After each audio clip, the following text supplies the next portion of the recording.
Bienvenue et bonjour Léon Defontaine. Bonjour Sonia Mabrouk. Et merci de votre présence et votre grande interview ce matin sur CNews et Europe 1. Certains de nos téléspectateurs et auditeurs vont certainement vous découvrir.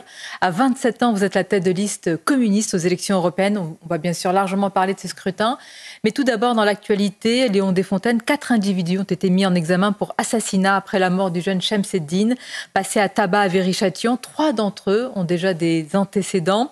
L'une des pistes serait celle d'un différend sentimental avec des frères qui n'auraient pas supporté que leur sœur échange avec cet adolescent. Qu'est-ce qui favorise, selon vous, cette hyper-violence et une telle agression barbare ? Tout d'abord, la justice, bien sûr, va devoir nous annoncer les grandes lignes des raisons pour lesquelles, justement, on arrive à un tel massacre. Bien sûr, je tiens à apporter tout mon soutien, toute ma solidarité à la famille. Perdre un frère, notamment, ou un enfant de 15 ans, c'est horrible et ça meurtrit des familles entières, une ville entière, un département. Et plus généralement, je dirais, l'ensemble de la nation est meurtri lorsqu'un jeune de 15 ans est lâchement assassiné. Maintenant, sur la montée de la violence, on a eu plusieurs cas qui se sont multipliés la semaine dernière. On a eu le cas aussi avec la jeune Samara. Et plus généralement, ce qu'on observe, c'est qu'aujourd'hui, on a une violence qui est présente notamment auprès des collèges, auprès des lycées, qui est de plus en plus jeune. L'enjeu, je pense, principal, une fois qu'on a dit ça, c'est que la manière dont on peut, au mieux, éviter ce genre d'actes horribles. Et je pense que le rôle de l'école peut être important, est essentiel, et notamment parce que l'école permet de former finalement les citoyens de demain, les citoyennes et les citoyens de demain. Et pour cela, je pense qu'il faut lui donner suffisamment de moyens aussi pour pouvoir exercer au mieux. Alors bien évidemment, ça ne suffira pas. Et il n'y a pas que ça, et ça doit jouer dans l'ensemble des sphères de la société. Mais bien sûr, l'enjeu de l'école républicaine comme étant un sanctuaire qui permet de se libérer des carcans familiaux, des carcans religieux. Un sanctuaire ou sanctuaire perdu aujourd'hui, compte tenu de ce qui se passe ? Un sanctuaire qui est en recul, ce que j'observe, qui est en recul à mesure du fait que les politiques libérales, notamment, ont eu pour conséquence un recul des services publics, une école qui s'est dégradée, une qualité de formation qui s'est dégradée malgré le plein investissement du personnel éducatif et notamment des enseignants auxquels je salue leur travail. Mais aujourd'hui, il faut leur donner les moyens. Il faut donner les moyens, justement, de permettre d'apporter ce sanctuaire, comme je le disais, qui est libéré du carcan familial, libéré du carcan religieux, qui permettent d'enseigner notamment les valeurs de la République française, notamment celle de la laïcité pour laquelle je suis particulièrement attaché. Et c'est comme cela qu'on fera justement les citoyennes et les citoyens de demain. C'est important parce que ce n'est qu'une question de moyens, Léon Defontaine. Chemseddine à Viry-Châtillon, la petite Samara qui a échappé au pire à Montpellier face à cette délinquance des mineurs. Est-ce que la justice des mineurs est aujourd'hui adaptée aux mineurs tels qu'ils sont ? En tout cas, certains d'entre eux et cette hyper-violence. En l'occurrence, là, la justice arrive après coup. La justice va rendre ses verdicts maintenant et elle va les rendre. En revanche, ce que j'observe... La sévérité, ça peut soit bien favoriser, soit au contraire désinhiber. Mais en tout cas, bien évidemment qu'il n'y a pas qu'une question au niveau de l'école, il y a une question dans l'ensemble de la société. Et je pense que plus généralement, bien sûr, il y aura toujours des cas aussi horribles, ça arrivera. Et l'enjeu, c'est justement de les démultiplier, qu'ils soient le minimum et qu'ils se fassent le plus rare possible, et tendre vers le fait qu'ils n'existent plus. Et pour cela, il faut agir dans toutes les sphères de la société, la justice, l'école, la police, bien évidemment. Vous pensez qu'il peut y avoir une responsabilité parentale, pas judiciaire, mais qu'il y a quand même une responsabilité au niveau des parents quand des mineurs s'en prennent ainsi à un autre mineur? Mais vous savez, on a une société qui évolue, et notamment aujourd'hui, on a une multiplication, par exemple, des familles monoparentales avec des mères au foyer, enfin des mères qui ne sont pas au foyer, justement, qui travaillent. Et qui souvent éduquent très bien leurs enfants. Et qui éduquent souvent très bien leurs enfants, en effet, mais qui, de fait, des fois, ne peuvent pas s'occuper de leurs enfants, et leurs enfants sont livrés à eux-mêmes. Et l'enjeu derrière, c'est aussi de réaffirmer avec force des services publics, notamment de proximité, pour permettre d'occuper ces jeunes et de leur proposer autre chose que le néant qui leur est proposé actuellement. Et ça, c'est un enjeu très fort et c'est un enjeu actuel pour le coup. Autre actualité, Léon Defontaine, dans le domaine de la santé cette fois-ci, le gouvernement réfléchit à une taxe dite taxe lapin, autrement dit une taxe qui consistera à prélever 5 € en cas d'absence à un rendez-vous chez le médecin. Alors Gabriel Attal affirme qu'il s'agit de responsabiliser les patients. Vous le savez, il y a de très nombreux justement créneaux qui sont pris parce qu'ils n'ont pas été libérés à temps. Est-ce que vous souscrivez à cette idée ? Moi, j'aimerais surtout responsabiliser le rôle du gouvernement sur le recul de l'accès aux soins dans notre société. Et finalement, c'est toujours la même chose, c'est la punition. Il y a un problème de chômage, on s'attaque aux chômeurs. Il y a un problème d'accès aux soins, on s'attaque aux patients. Je pense que l'enjeu principal... On s'attaque aux patients avec la taxe lapin ? Ce que je dis, c'est que bien évidemment, lorsqu'on ne peut pas se rendre à un rendez-vous, il faut l'annuler, etc. En revanche, ce que je dis, c'est que le problème d'accès aux soins aujourd'hui, il n'est pas lié au fait qu'on a des gens qui ne viennent pas à leur rendez-vous ou parce qu'aujourd'hui, on n'a pas assez suffisamment de médecins, notamment de médecins généralistes, mais pas uniquement, des spécialistes également sur l'ensemble du territoire. Lorsqu'on doit attendre 6 mois, 1 an, des fois plus encore, pour pouvoir avoir accès à des médecins juste généralistes, généralistes, eh bien, le problème, il n'est pas au fait qu'aujourd'hui, il y en a qui n'honorent pas leur rendez-vous. Le problème, il est qu'on ne forme plus assez de médecins dans notre pays et qu'on ne leur permet pas de s'installer. Mais des milliers et des milliers, voire plus de créneaux qui sont pris. Est-ce que vous dites oui quand même, ce n'est pas suffisant, mais une taxe lapin, pourquoi pas? Non, moi je suis honnêtement pas favorable. Je pense qu'il faut en effet les responsabiliser davantage, les patients, etc. Mais je pense qu'encore une fois, on vient faire un écran de fumée sur un sujet qui est beaucoup plus présent, qui est beaucoup plus qui est beaucoup plus systémique que ce qu'il n'y paraît. Et le problème, c'est les déserts médicaux, c'est le recul de nos hôpitaux publics, et finalement, c'est le recul plus généralement des services publics dans nos campagnes notamment. Moi, je viens d'un département, la Somme, où on connaît malheureusement que trop bien la réalité des déserts médicaux. Pour avoir rendez-vous chez un dentiste à Amiens, qui est la ville-préfecture, il faut attendre 1 an, 2 ans avant d'avoir un moindre rendez-vous auprès d'un dentiste. C'est ça la réalité aujourd'hui. Ce n'est pas le fait qu'on ait un nombre croissant de patients qui n'honorent pas leur rendez-vous. Le problème fondamental, c'est qu'on n'a pas suffisamment de spécialistes et de généralistes. Le gouvernement, Léon Desfontaines, qui cherche des économies partout, et au cœur de la réflexion, évidemment, il y a la nouvelle réforme de l'assurance chômage. Alors, le gouvernement ne parle pas tant de son aspect budgétaire, même s'il s'agit évidemment de récupérer des sous, mais aussi de son efficacité. Pourquoi vous contestez ça? Pour ramener au travail, pour inciter au travail, pourquoi vous contestez le fondement de cette nouvelle réforme de l'assurance chômage? Déjà, on conteste la logique des économies qui sont annoncées avec la fameuse règle des 3% qui sont imposées par l'Union européenne de déficit. Ces 3% viennent de nulle part. Ça a été fait autour d'un tour de bento à l'époque de nos dirigeants politiques qui ont dit 3%, ça aurait pu être 2, ça aurait pu être 4, ça aurait pu être 5. On ne sait pas d'où viennent ces 3%. Il n'y a aucune réalité économique à ces 3% et nous les contestons.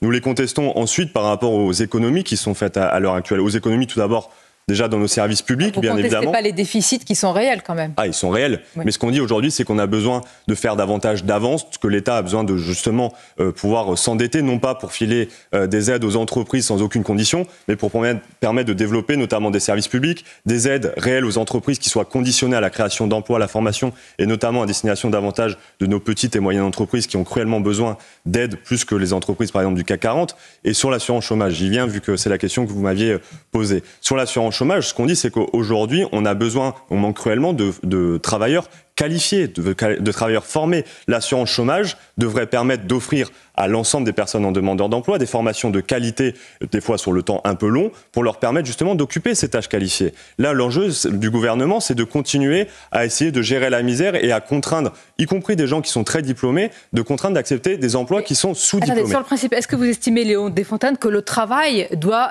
mieux payer que l'inactivité déjà? Oui, complètement. Mais on fait partie, avec Fabien Roussel, vous le savez, de cette fameuse gauche du travail, celle qui veut réaffirmer la question sociale et remettre la question sociale dans ses priorités, de la vie des Français. Et notamment la question du travail. Ouais. Ce qu'on dit, c'est qu'aujourd'hui, pour éradiquer le chômage, il ne faut pas s'attaquer aux chômeurs, il faut s'attaquer aux réelles causes du chômage. La montée du chômage, elle est liée notamment aujourd'hui au fait qu'on a un gouvernement qui n'agit pas assez en faveur notamment de la réindustrialisation de notre territoire. Il n'arrête pas de dire que le chômage diminue, vous ne reconnaissez pas du tout ça? Non, j'ai visité 2 usines en 2 semaines. Oui. Leur point commun, c'est que ces 2 usines, elles sont indispensables pour notre souveraineté et pour autant, ces 2 usines, elles vont fermer. La première, c'était Metex à Amiens, qui produit de la lysine. La lysine, aujourd'hui, à Metex, c'est la seule usine européenne qui produit de la lysine qui est indispensable pour l'élevage porcin et de volaille. Elle est mise en concurrence aujourd'hui avec la lysine chinoise parce qu'il n'y a aucune protection, 0% de taxe de douane sur la lysine chinoise. On a un gouvernement qui reste attentiste face à la fermeture de Metex qui est pourtant indispensable.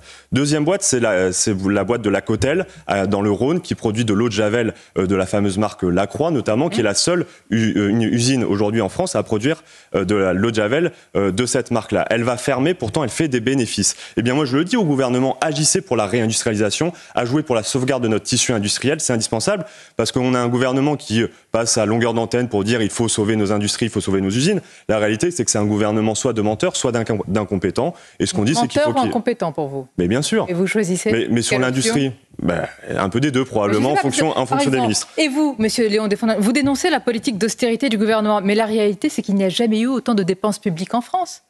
Le problème, c'est que c'est mal dépensé. Le problème fondamental, c'est que c'est mal dépensé. Je vais vous donner donc rapidement. Il suffit de mieux dépenser et ne pas faire d'économies. Je pense qu'on peut faire davantage de dépenses. Mais il faut aussi mieux dépenser. Parce qu'aujourd'hui, on a un gouvernement qui a choisi la première option, c'est-à-dire donner des aides sans aucune condition. C'est-à-dire que, notamment dans les aides qui sont données aujourd'hui aux grandes entreprises, il y a une partie qui est directement versée dans les poches des dividendes. Vous rappelez ce que vous savez très bien, c'est qu'il y a des emplois à la clé, etc. Je vais y venir.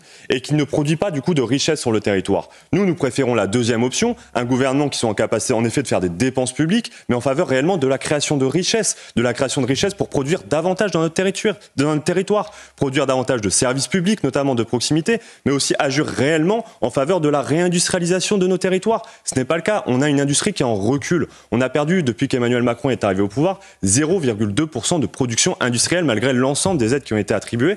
Nous, ce qu'on dit, c'est qu'il faut aussi mieux dépenser, mieux flécher les aides aux entreprises pour qu'elles soient réellement créatrices d'emplois et qu'elles soient utiles pour les enjeux de société, notamment pour l'environnement. Alors, vous dénoncez aussi l'action du gouvernement et plus largement de la France et d'autres pays au sujet des accords de libre-échange. Et là, on rentre dans la campagne des européennes. Vous dites non, Léon Desfontaines, à de tels accords. Mais alors, quand on voit de manière pratique les accords de libre-échange signés ces dernières années, ils ont pourtant eu des retombées positives sur la balance commerciale européenne, particulièrement française. En 2022, par exemple, la somme des échanges passés à travers les différents accords en vigueur a dépassé les 2000 milliards d'euros. Pour vous, c'est pas si important que ça? Déjà, je tiens à affirmer une chose, c'est pas parce qu'on remet en cause des accords de libre-échange qu'on va arrêter tout échange et tout commerce. D'ailleurs, aujourd'hui, on a des échanges aujourd'hui avec les États-Unis, par exemple, alors qu'il n'y a pas d'accord de libre-échange. Et d'ailleurs, je crois que c'est le 3e pays avec lequel on commerce à l'échelle internationale. C'est la première chose. Moi, ce que je dis, c'est qu'aujourd'hui, ces accords de libre-échange vont à contresens de l'histoire. D'un point de vue environnemental, bien évidemment, parce qu'on multiplie les émissions de gaz à effet de serre pour transporter et importer, notamment de Nouvelle-Zélande, qui se situe à 18 000 km de nos côtes, des pommes, des ovins et du bovin, chose qu'on est capable, je pense, de produire sur le territoire national, qu'on vient ensuite les mettre en concurrence de manière déloyale parce qu'on importe des choses qui sont produites, élevées dans des conditions sanitaires, environnementales qu'on n'accepte pas sur le territoire européen. Et donc, il faut arrêter avec cette mise en concurrence. Et ce que j'ai envie de dire sur le fait qu'en effet, aujourd'hui, on a des échanges qui, des fois, sont bénéficiaire pour les agriculteurs français. Je le reconnais, notamment par exemple sur la question du CETA. Aujourd'hui, en effet, ça a tendance à balancer en faveur des Français. Des exportations françaises de vin, mais aussi de fromage. Et ce que je dis, c'est que je pense que les Canadiens auront beaucoup plus de mal à se passer de notre bon vin et de notre bon fromage que nous, de leur bœuf aux hormones ou de leur céréales avec un certain nombre de bon fromage. J'ai l'impression d'entendre, je ne sais pas si c'est votre mentor, Fabien Roussel. Si, mais bien sûr, mais ce que je veux dire, c'est que je pense que les Canadiens, honnêtement, on peut saluer le magnifique travail et produit de nos agriculteurs, de nos producteurs qui sont capables de faire en effet du bon vin, du bon fromage, des bons fruits, des bons légumes. Et ça, c'est la gastronomie française. Et aujourd'hui, le meilleur moyen de la défendre, justement, c'est de permettre aussi de les protéger, de leur permettre de vivre dignement de leur travail, d'une part, d'une autre, de sortir de ces mises en concurrence déloyales, et d'une autre, il faut le dire aussi, permettre aux Françaises et aux Français de pouvoir avoir accès à ce magnifique travail. Mais pour ça, il faut augmenter les salaires et les pensions de retraite. Vous ne dites pas stop aux accords de libre-échange, vous savez que ce n'est pas possible entre pays, vous dites d'autres accords. Il y aura du commerce. Ce que je dis, c'est qu'aujourd'hui, il faut aussi protéger l'Europe, il faut protéger la France, et donc il faut mettre en place notamment des mesures de protection, et en l'occurrence remise en cause de l'abaissement des droits de douane sur l'ensemble des produits agricoles, parce que les produits agricoles servent aujourd'hui de monnaie d'échange pour faire d'autres choses. Par exemple, l'accord de libre-échange avec le Chili, on le fait pour pouvoir importer du lithium. Donc on le dit, ok, pas de souci, on vous achète des pommes, en contrepartie, on pourra vous acheter du lithium. L'agriculture doit sortir des monnaies d'échange parce que c'est un enjeu bien trop important pour que ça soit une simple donnée commerciale. Et vous portez ce combat face à vos adversaires. Alors j'ai noté que pour vous, votre premier adversaire, c'était Jordan Bardella. Moi, je pensais que vous étiez plutôt en train d'essayer d'émerger à gauche. Pourquoi le premier adversaire, c'est le RN ? Mais parce qu'aujourd'hui, le Rassemblement national est un faussaire de la question sociale. Je veux faire de la question sociale ma priorité. C'est peut-être d'ailleurs mon originalité sur la scène politique à gauche. Jordan Bardella, c'est les travailleurs, les ouvriers, quand vous les avez perdus au Parti communiste. Justement.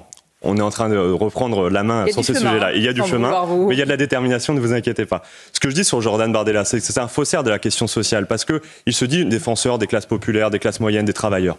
Qu'est-ce qu'ils ont fait à l'Assemblée nationale ? Qu'ont fait les députés de son parti politique à l'Assemblée nationale ? Lorsqu'il s'agissait d'augmenter les salaires, ils ont voté contre, les Français sont pour. L'indexation des salaires sur l'inflation, les Français sont pour, ils ont voté contre. Même le retour de l'ISF, l'écrasante majorité des Français sont pour davantage de justice fiscale, ils ont voté contre. Dernière chose, le parti qui se dit défenseur de la ruralité. Ils ont voté main dans la main avec La République En Marche contre une loi qui permettait de lutter contre les déserts médicaux. La réalité, c'est que le Rassemblement national a le même projet économique qu'Emmanuel Macron. Et ça, il faut le faire connaître. Comptez sur moi pour le faire connaître durant la campagne européenne. Vous voulez dire Jordan Bardella, Emmanuel Macron, même combat ? Mais même combat sur le projet économique. Sur le projet économique, c'est exactement le même combat. Ils ont d'autres projets sur l'immigration. Des retraites à d'autres sujets, on a sur la retraite, des différences majeures. Le Rassemblement national, non, le Rassemblement national est contre la retraite, notre système de retraite. Lorsqu'il veut supprimer les cotisations sociales, il veut détricoter notre système de sécurité sociale. Et la réalité, c'est qu'il n'y aura plus de retraite, il n'y aura plus de système de retraite, il n'y aura plus de remboursement des médicaments avec le projet politique de Jordan Bardella. Mais ça, il faut le faire connaître et compter sur moi à gauche pour enfin avoir un adversaire à sa taille. Et bien justement, pour conclure, Léon Desfontaines, la bataille à gauche fait rage. Qu'est-ce qui vous différencie en quelques mots des autres candidats pour conclure et pourquoi finalement voter pour vous? Si vous y avez un argument ce matin. Je pense que la gauche s'est trop divisée sur les débats de société. Moi, je souhaite refaire de la question sociale, de la question du travail et de la production ma grande priorité. D'ailleurs, je pense que c'est la grande question qui nous est posée dans cette campagne européenne. Est-ce qu'on veut plus ou moins produire sur le territoire national et le territoire européen? Je suis la seule liste de gauche qui propose aujourd'hui de réindustrialiser le pays, d'engager des grands travaux utiles pour l'environnement, pour la société, développer des services publics, soutenir le mix énergétique nucléaire et renouvelable indispensable à cette réindustrialisation. Et donc aujourd'hui, si vous voulez voter pour la gauche du travail, eh bien c'est la liste que j'ai l'honneur de mener, de la gauche unie pour le monde du travail, car nous avons réussi à construire un beau rassemblement à gauche sur ces valeurs-là. Et vous le défendrez lors des différents débats, et notamment le 30 sur un mai. débat 30 mai, CNews Europe 1. Je vous remercie, Léon Desfontaines, et à très bientôt. Merci.